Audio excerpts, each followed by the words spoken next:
Bismillahirrahmanirrahim. Assalamualaikum warahmatullahi wabarakatuh. Alhamdulillah alladzi jama'ana fi hadzal makan at-tahir baitillah rawdatul jannah. Allahumma ij'alna min alladhina yadhkurunaka katsira wa yusalluna ala nabiyyika katsira. Allahumma arhamna jami'an waj'alna minar rasyidin. Allahumma inna nas'aluka ridhaka wal jannah wa na'udzu bika min sakhatika wan nar.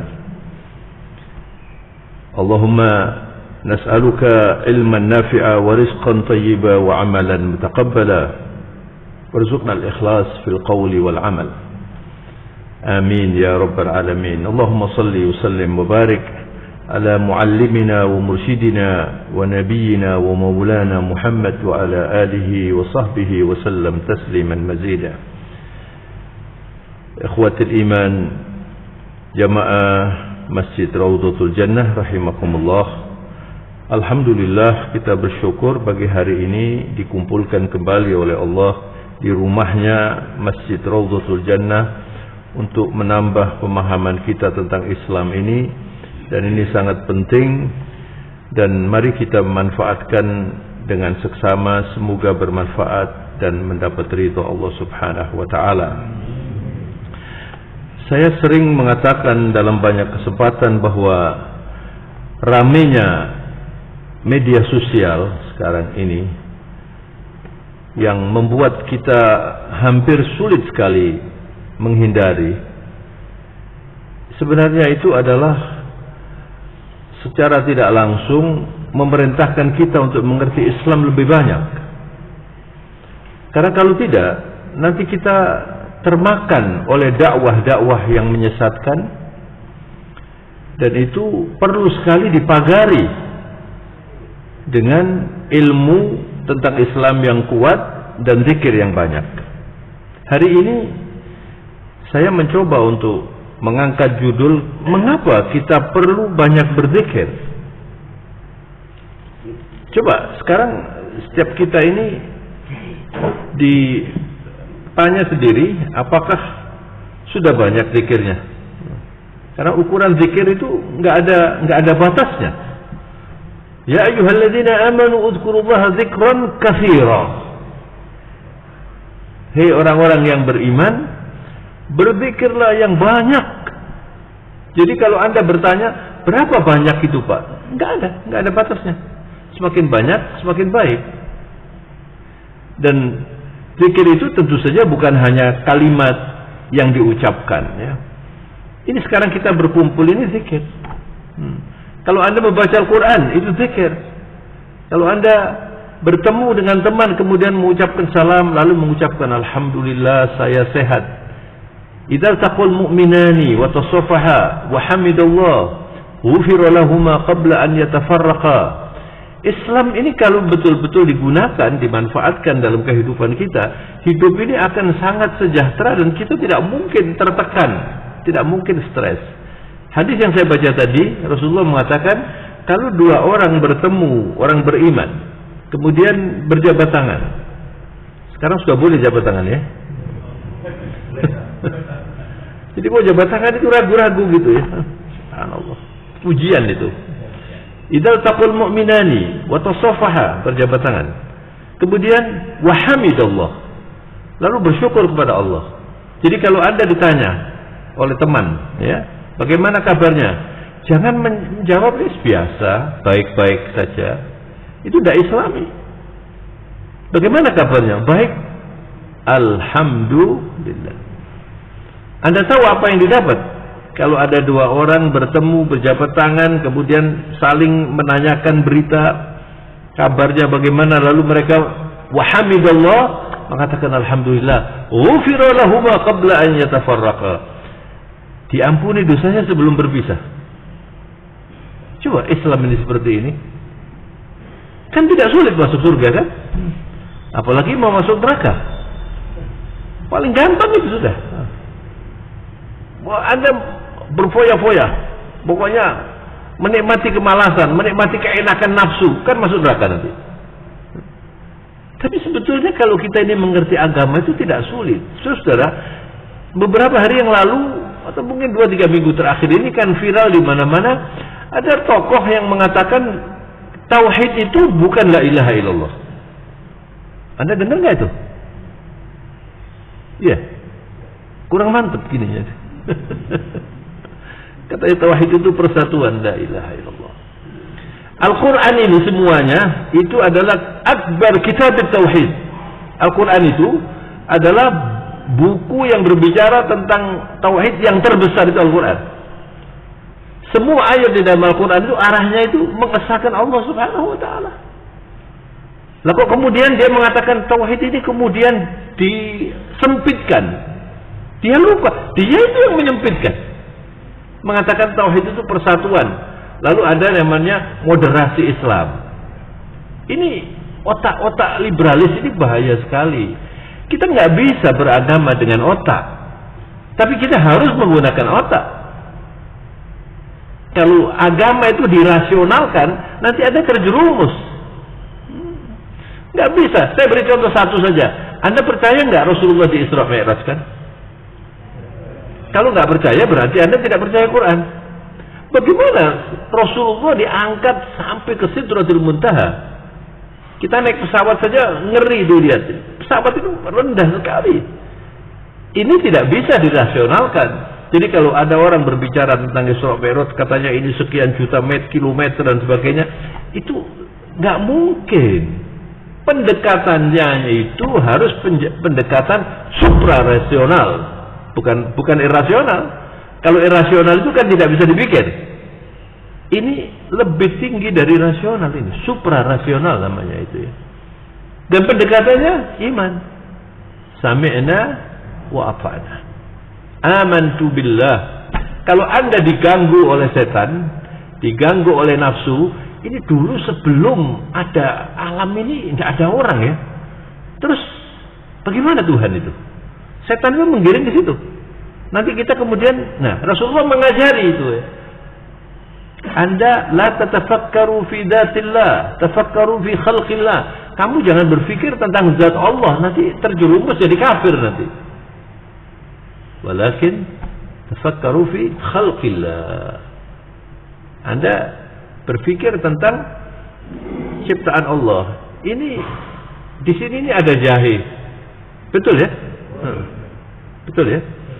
Ini kalau saya minum ini manis atau asin? Kalau ada gulanya. Yang pasti nanti ada pedas ini, jahe itu. Apa artinya ini? Ini artinya la ilaha illallah. Ini artinya bertauhid. Jadi air ini bertauhid, tidak ada air yang kafir. Kenapa? Karena mengikuti peraturan Allah. Sekarang kalau air panas ini saya kasih garam, dia manis, asin. Kenapa?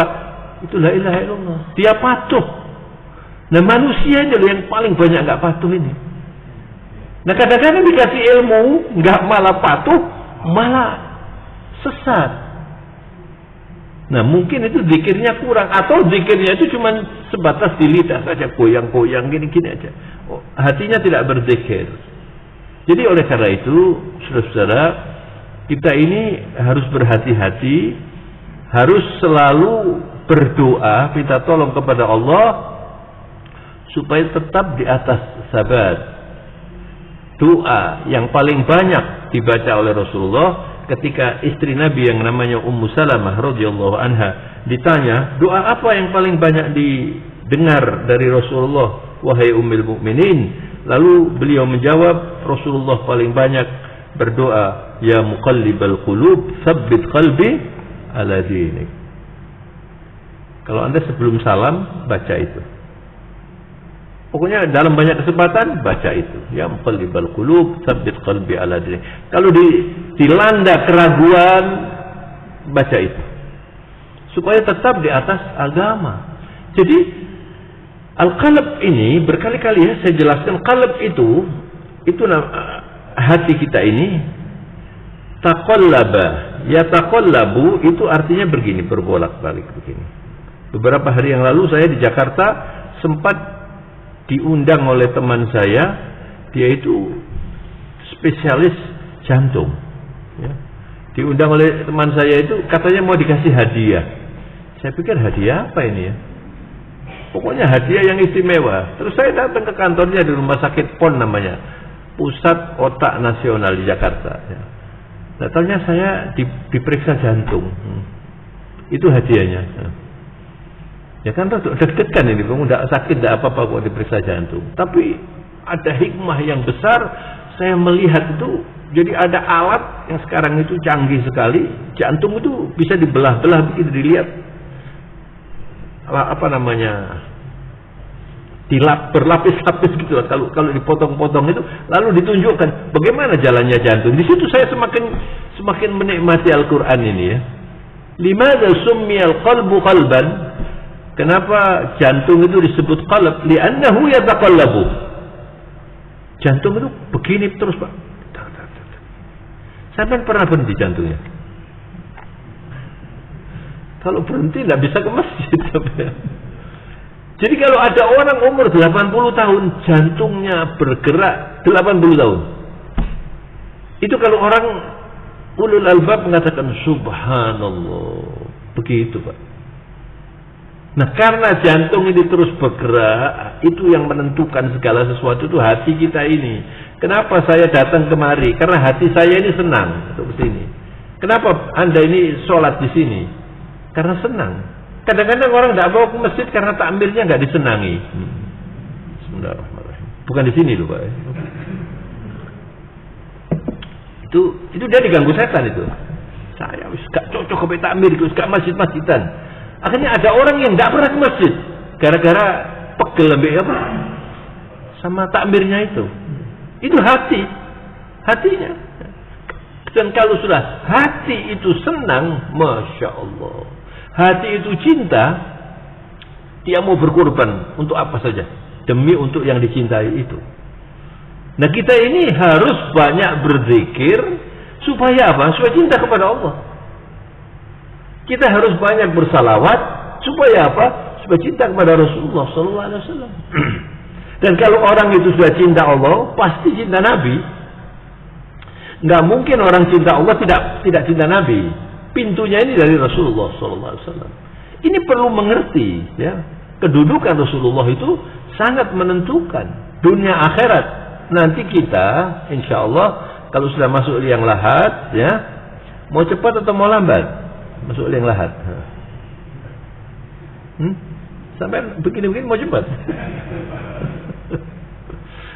Kita ini kalau masuk liang lahat itu nanti ditanya oleh malaikat Munkar Nakir.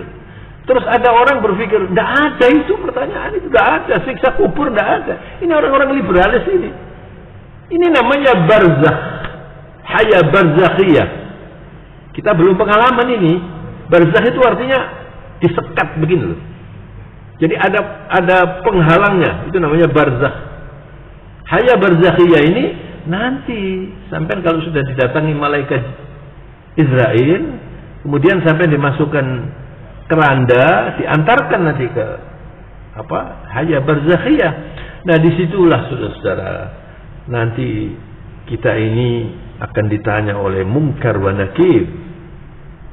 Saya tidak percaya itu, Pak. Ya berarti Anda tidak beriman.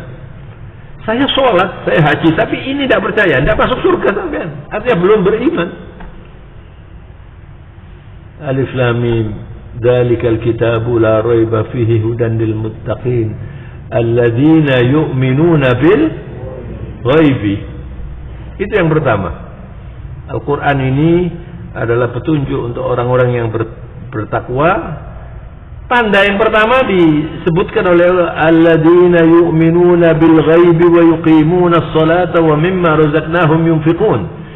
Jadi setelah mengimani yang gaib, kemudian membangun salat dan menginfakkan hartanya. Jadi yang pertama ini al-ghaibi. Kita tidak melihat Allah, tidak melihat malaikat, tidak melihat Munkar wa Nakir, tidak melihat nanti ada hisab. Anda atau kita harus meyakini itu, dan itu yang membuat kita kuat nanti. Tapi kalau ragu, ya sudah, nggak bisa. Dan nanti ketika kita menghadap Allah, kemudian dimasuk ke liang lahat, itu rinci di dalam hadis Rasulullah diberitakan. Nanti didudukkan kita ini. Kemudian ditanya oleh malaikat, "Man rabbuka?" Kamu menuhankan apa? Enggak semua bisa menjawab Allahu Rabbi. Ada orang yang menuhankan ketua partai, ada orang yang menuhankan hartanya, ada orang yang menuhankan wanita, ada orang yang menuhankan kedudukannya. Kenapa? Selalu disebut, selalu diingat. Setiap hari itu yang diingat. Bukan berarti kalau Anda itu menyembah menyembah orang itu lalu setiap hari sujud kepada orang. Tidak. Yang ada di benak, yang dominan di sini itu ada yang menyembah uang. Dan nanti orang akan meninggal itu yamutul mar'u ala ma'asya alaihi. Manusia itu nanti meninggal sesuai dengan apa yang dijadikan kebiasaan hidupnya. Kalau orang setiap hari berpikirnya tentang uang, itu nanti kalau akan meninggal itu yang diingat itu uang. Dan itu terjadi, saudara. Saya mendengarkan kisah dari para ulama yang bukan saja mempelajari buku tapi mensurvei ya kejadian-kejadian itu. Ada orang, ini kebetulan yang saya pelajari ini ulama-ulama di Mekah, di Timur Tengah, di Syria gitu ya. Pernah terjadi di Mekah itu ada orang orangnya masih muda meninggal dunia. Orangnya itu tampan. Tapi pada waktu akan dimandikan itu, kok berubah wajahnya ini. Dan yang akan memandikan ini takut gitu. Lalu dia mengatakan, ini orang ini dulu apa yang dikerjakan orang ini? Katanya. Saya tidak berani memandikan ini. Silakan memandikan sendirilah keluarganya ya. Ternyata setelah ditanya, kenapa orang ini begini? Li'annahu tarikus sholat. Dia tidak sholat. Ini kejadian, ini bukan hadis, bukan apa. Cerita para ulama. Akhirnya mufti atau ulama yang di masjid itu juga tidak mau mensolati orang ini. Jadi nanti kematian atau saat kita akan meninggal dunia, yang paling dominan itu yang muncul. Ada lagi cerita orang yang mungkin pedagang emas barangkali ya, ketika akan meninggal dunia diperdengarkan la ilaha illallah, la ilaha illallah. Dia mengatakan harga emas sekarang hari ini berapa? Harga emas sekarang hari ini berapa? Betul. Akhirnya meninggal dunia kalimatnya harga emas hari ini berapa? Ada orang yang di Singapura. Saya ini pernah ke Singapura, ketemu dengan teman-teman di sana, lalu berbicara tentang bursa efek. Saya kan ngerti bursa efek itu ya. Ya sama dengan nasi pecel gitulah kira-kira. Bursa efek, tahu sampai bursa efek ya? Terus dia cerita, nggak tahu saya tetangganya ini agamanya apa saya nggak tahu. Ini orang ini sebelah rumah saya ini orang pokoknya tiap hari urusannya bursa efek. Jadi dia tidur di atas tempat tidurnya itu ada TV-nya. TV itu bursa efek itu. Jadi bangun tidur berapa harganya, terus gitu Pak. Itu siksaan itu ya. Nah nanti orang yang seperti ini, yang paling dominan di otaknya kan bursa efek itu tuh. Nanti kalau akan meninggal dunia, dia tanya bursa efek nanti. Makanya kenapa zikir itu harus banyak? Sudah mengerti sampai? Jangan dikira orang mengatakan la ilaha illallah itu gampang pada waktu akan meninggal dunia. Nah ini tokoh-tokoh liberal yang sekarang viral ini mengatakan, masa orang masuk surga dengan kalimat katanya. So, Rasulullah mengatakan ini hadisnya, "Man kana akhiru kalamihi la ilaha illallah dakhalal jannah," akhrajahu Ahmad. Sahih hadisnya ini. Siapa yang kalimat terakhirnya la ilaha illallah, ini orang surga ini. Katanya orang liberal itu tidak masuk akal ini katanya. Bagaimana tidak masuk akal ini? Jadi dia berarti tidak mengimani bahwa Rasulullah SAW itu la yantiqu anil hawa. Jadi Rasulullah itu kalau berbicara itu bukan dari karangannya, bukan dari nafsunya. Semuanya itu wahyu ilahiyah. Makanya semua tutur kata Nabi itu diperhatikan oleh para sahabat. Dan ilmu yang paling sulit adalah ilmu tentang hadis, mustalahul hadis. Jadi misalnya begini, saudara ya, hadis ini kuat apa lemah, sahih atau tidak?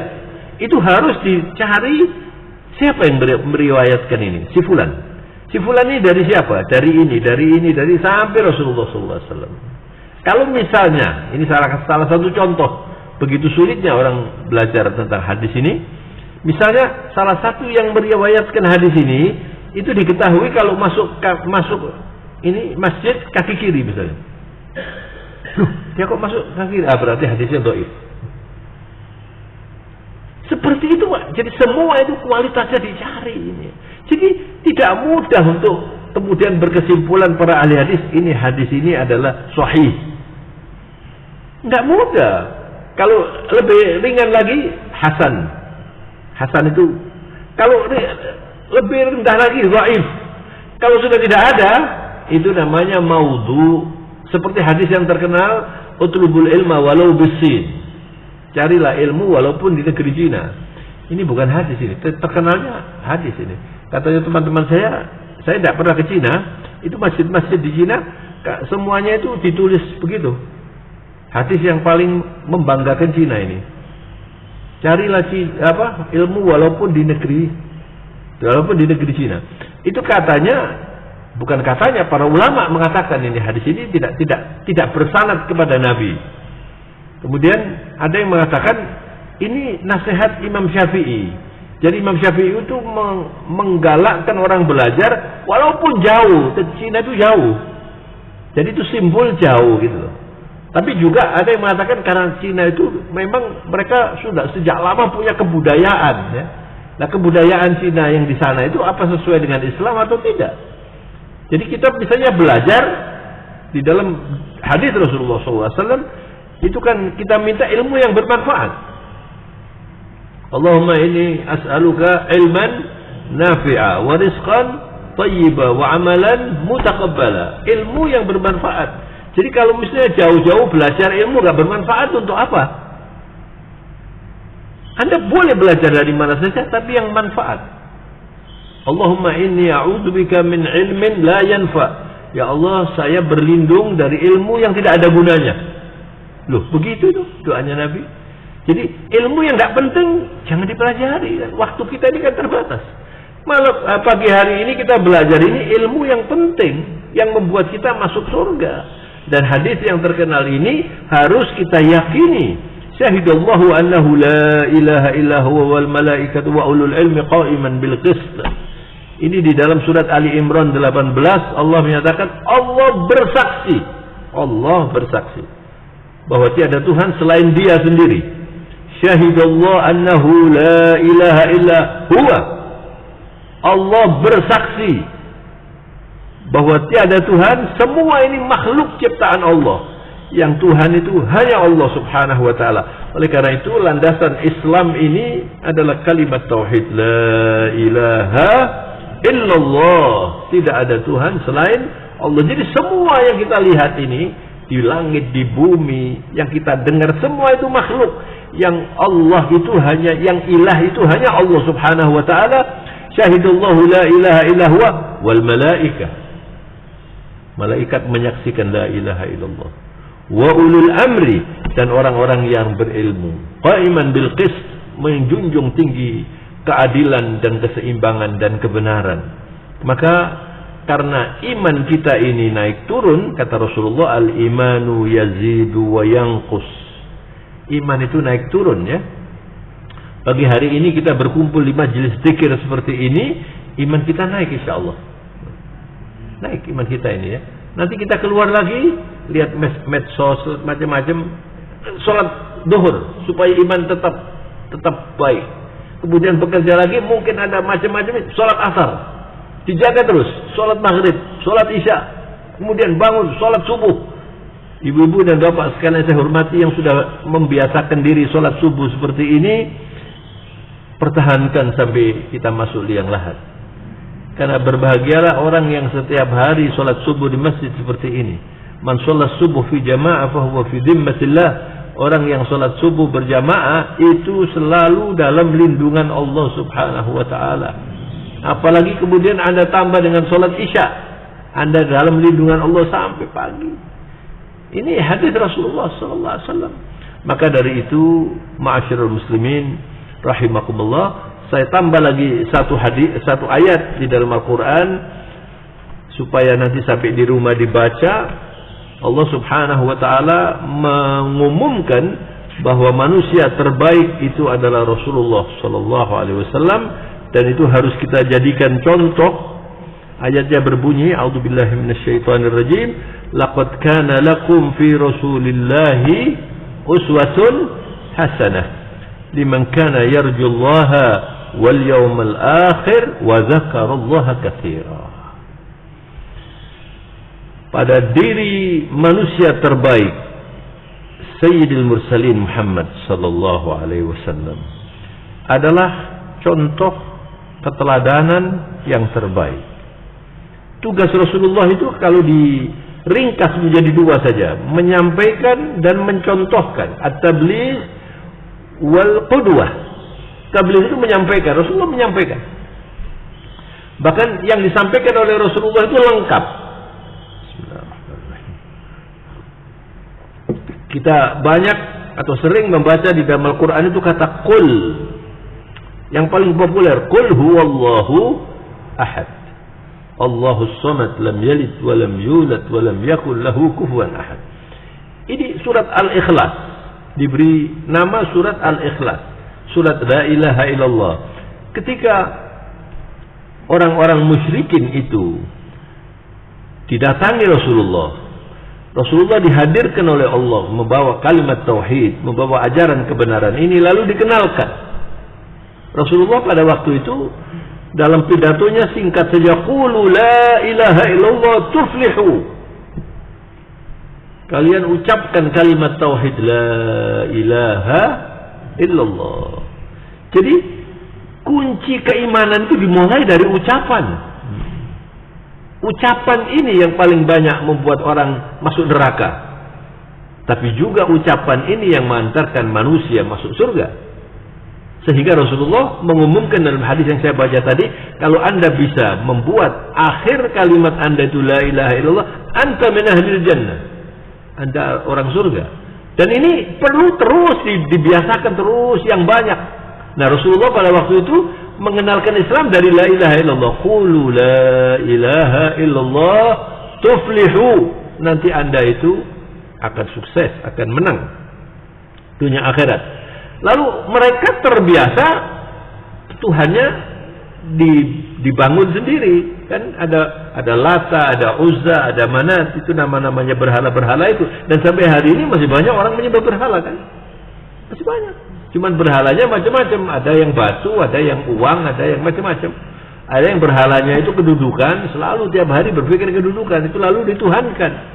Nah, Rasulullah mengajarkan ini, qulu la ilaha illallah tuflihu. Datang orang-orang kafir, orang-orang musyrikin kepada Nabi, seperti apa Tuhanmu itu? Gitu loh, pertanyaannya begitu. Ini loh Tuhan kami, ini Lata, Uzza ini. Mereka mengatakan begitu.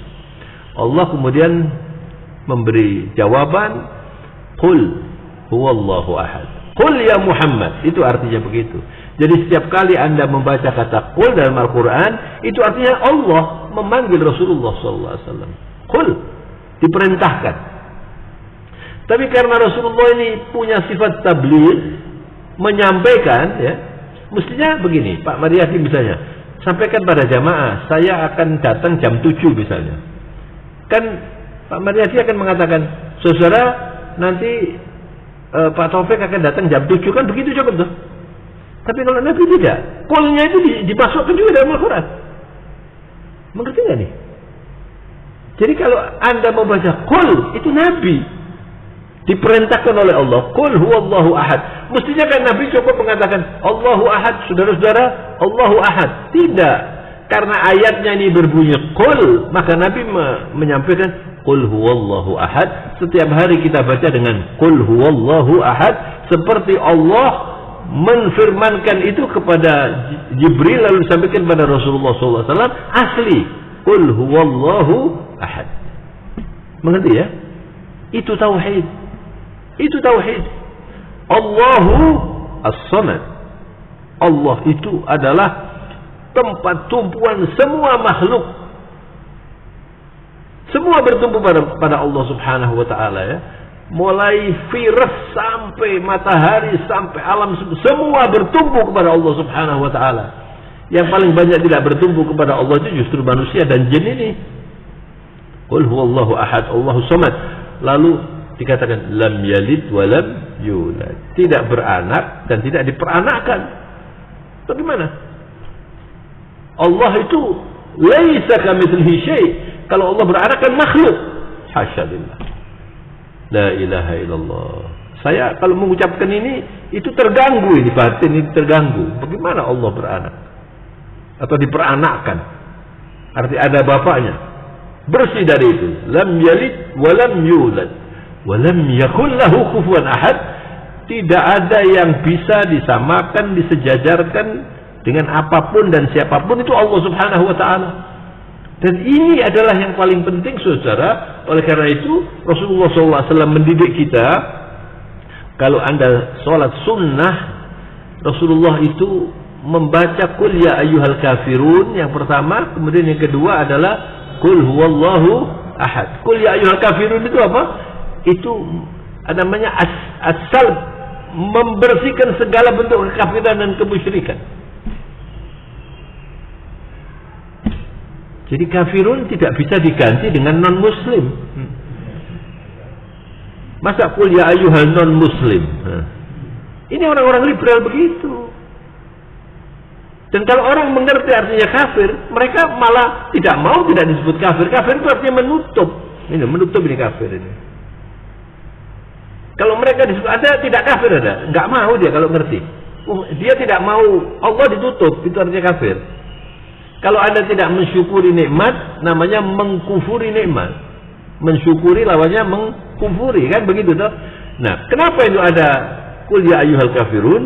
Karena pada waktu orang-orang musyrikin datang kepada Nabi, mereka mau berdamai-damai saja. Lah ini moderasi dalam agama ini. Ya sudah, kalau misalnya saya nanti ikut ke masjid, ya nanti kalau saya menyembah batu ikut semua di sini. Maunya begitu. Maunya orang-orang itu seperti itu. Ini toleransi yang konyol, ini seperti itu. Lalu akhirnya ada doa macam-macam agama dan sebagainya. Ini sama sekali bukan ajaran Islam ini. Silakan yang mau mengatakan, kita sebagai orang Islam tidak mengikuti itu. Karena apa? Karena pada waktu orang-orang musyrikin minta seperti itu, turun ayat Qul ya ayyuhal kafirun. Hei orang-orang kafir. Bukan hei orang-orang non-muslim. Qul ya ayyuhal kafirun. La a'budu ma ta'budun. Saya tidak akan menyembah yang kalian sembah. Wala antum abiduna ma a'bud. Kamu juga tidak perlu menyembah kami yang kami sembah.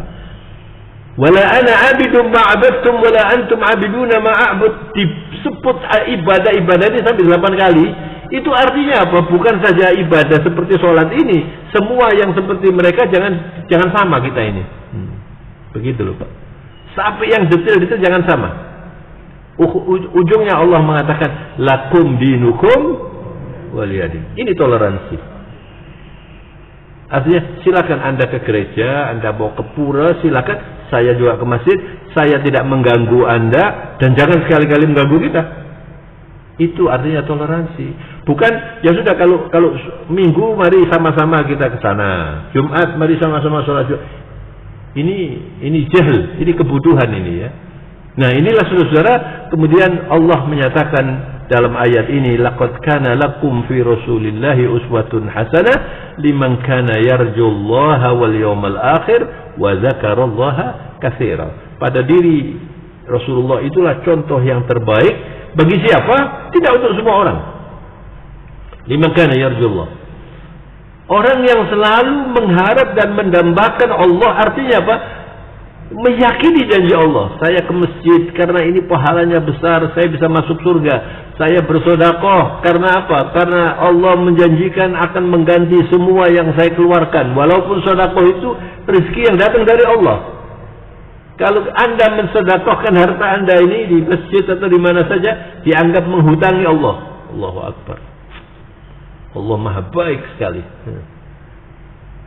Inilah artinya sedekah itu ya. Jadi semua yang mengharapkan Allah, dia akan meniru Nabi. Tapi orang yang tidak mau dengan Islam, Ini ada buzzer yang mengatakan saya orang Islam tapi saya tidak mau syariat Islam. Itu namanya asyarid minallah. Orang yang lari dari Islam itu.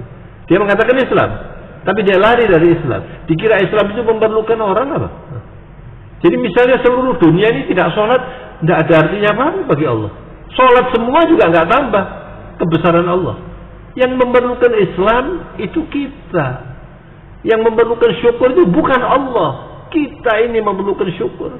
Dan Allah mengatakan, la in syakartum la azidannakum. Nanti kalau kamu bersyukur akan aku tambah. Nah kemudian Allah Subhanahu wa taala menetapkan bahwa Rasulullah itu sebagai toladan yang baik liman kana yarjullah, untuk yang mendambakan wal yaumal akhir, mendambakan hari akhir. Artinya percaya dengan pahala, percaya dengan surga. Wa dzakarallaha katsira, dan mereka itu banyak berzikir. Dari sinilah kemudian kita berkesimpulan kalau Anda itu sedikit berzikirnya nggak cukup. Makanya suka stres. Anda masih suka bingung apa enggak? Mikir nanti ya opo lek pensiun gitu. Nanti anak saya bagaimana? Itu kan mengganggu. Kalau itu artinya Anda sedikit zikirnya itu. Kalau Anda sudah zikirnya kuat, ya Allah, nikmat hidup ini. Maka saudara, jangan sedikit berzikir. Kalau Anda misalnya datang ke masjid duduk, itu etika menghadap kiblat, yang banyak berzikir dan banyak bersalawat untuk Rasulullah SAW. Rasulullah dalam hadis mengatakan, "Aktsirus salata alayya. Inna min afdali ayyamikum yaumal jum'ah, fa aktsirus salata alayya fa inna salatakum ma'rudatun alayya." Atau kama qala sallallahu alaihi wasallam. Yang paling baik harimu itu, yang paling afdal adalah hari Jumat. Lalu Nabi mengatakan, "Aktsirus salata alayya," yang banyak bersalawat. Jadi ibu-ibu dan bapak bertanya sendiri saja. Sampai ada seorang ulama mengatakan, kalau Anda tahu apa di balik salawat, Anda akan selalu bersalawat.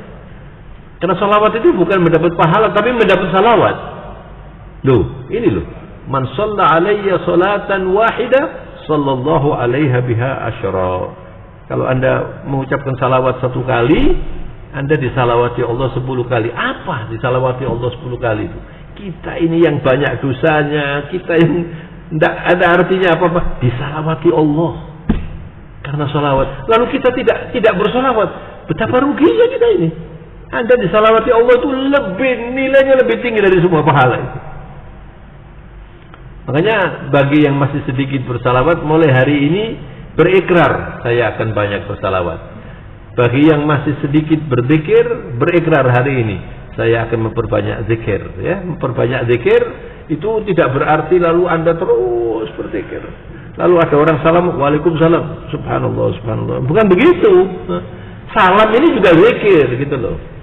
Anda menasihati orang itu zikir. Saya ngomong sekarang ini juga zikir. Semua diarahkan kepada Allah. Saya minum ini, kalau saya pakai bismillah itu zikir. Bedanya kita ini dengan orang di luar Islam, itu kita pakai bismillahirrahmanirrahim, itu zikir. Artinya apa?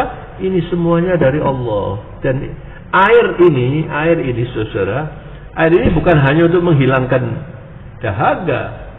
Itu salah satu fungsinya air. Tapi semua itu diciptakan oleh Allah menjadi hidup karena air. Wa ja'alna minal ma'i kulla syai' hayy. Dan aku jadikan dari air ini semua makhluk itu menjadi hidup. Kalau orang mengerti ini, ketika dia mengambil air di gelas ini, berpikir, ya Allah, bayangkan kalau air ini ditarik oleh Allah satu hari, berapa yang mati? Itu bedanya. Jadi bismillahirrahmanirrahim itu bukan sekedar alhamdulillah hilang dahaganya. Itu cuma salah satu. Tapi lebih dari itu. Nah insya Allah nanti itu disambung dalam kuliah subuh yang lain. Urusan minum air. Mudah-mudahan ini bermanfaat. Dan ada yang mau bertanya? Ya. Bismillah. Alhamdulillah, artinya orang Raudhatul Jannah ini masya Allah. Mudah-mudahan bisa memahami semuanya. Subhanakallahumma wa bihamdika nashhadu an la ilaha illa anta nastaghfiruka wa natubu ilaika. Mari kita akhiri dengan doa. Alhamdulillahirabbil alamin. Allahumma shalli wa sallim wa barik ala sayyidil mursalin nabiyyina Muhammad wa ala alihi wa sahbihi wa sallam tasliman mazida. Allahumma inna nas'aluka hubbak wa hubba nabiyyika Muhammad sallallahu alaihi wasallam wal amal alladhi yuqarribuna hubbak. Allahumma ij'al hubbaka ahabba ilayna min kulli shay' wa min al-ma'il barid inda dhama. Allahumma habbib ilayna al-iman وزينه في قلوبنا وكره إلينا الكفر والفسوق والعصيان واجعلنا من الراشدين. ربنا آتنا في الدنيا حسنة وفي الآخرة حسنة وقنا عذاب النار. اللهم اغفر لنا ولوالدينا وارحمهما كما ربيانا صغارا. اللهم انصرنا على القوم الكافرين. اللهم انصرنا على القوم المنافقين. اللهم انصرنا على القوم الملحدين. اللهم انصرنا على القوم الشيوعيين. إنك على كل شيء قدير وبالإجابة جدير. ربنا تقبل منا إنك أنت السميع العليم وتب علينا إنك أنت التواب الرحيم. وصلى الله على نبينا محمد وعلى آله وصحبه وسلم والحمد لله رب العالمين. آمين والعفو منكم وبالله التوفيق والهداية والسلام عليكم ورحمة الله وبركاته.